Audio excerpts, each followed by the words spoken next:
icyubahiro icyawe ibihe byose. Muri uyu mwanya imitima yacu iranezerewe. Kubyara ni kimwe, kurera ni ikindi, no gushingira ni ikindi. Turagushimiye ko ari wowe watanze bano bana imiryango yabo, ugategura uyu munsi, umunsi udasanzwe, umunsi wakataraboneka. Bibiliya iravuga ngo ubukwe bwubahwe na bose kuko n'ubw'agaciro. Uyu ni umushinga wawe utaratangijwe n'abantu, warabyikoreye wenyine ushingira Adamu na Eva. Uravuga ngo si byiza, ibyo wabonye ko atari byiza si twe twubyita byiza. Uravuga ngo ni byiza ko abana bubaka. Turagushimiye ko washoboje ababyeyi baba bana, ubaha imbaraga, ubaha ubushobozi, babatoza Imana.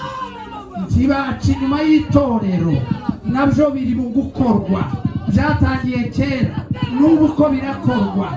Ugashaka ko abana bereka ababyeyi ibirori kugira ngo babashimishe, babereke ko bareze, batanze indero nziza.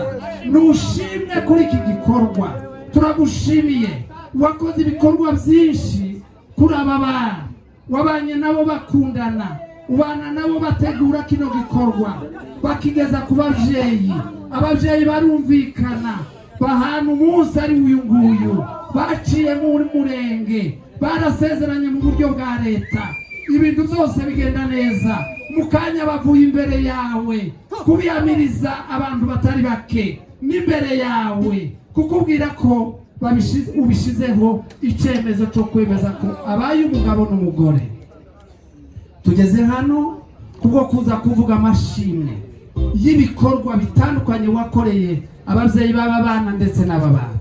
Tuguhaye ikaze, wabanye natwe, warahabaye kuva mbere, wahabaye mu gitondo, wahabaye mu rusengero, naha muri uyu mwanya tujemo naho. Tuguhaye ikaze, wabibonye ko byaturenze, ariko ubane natwe.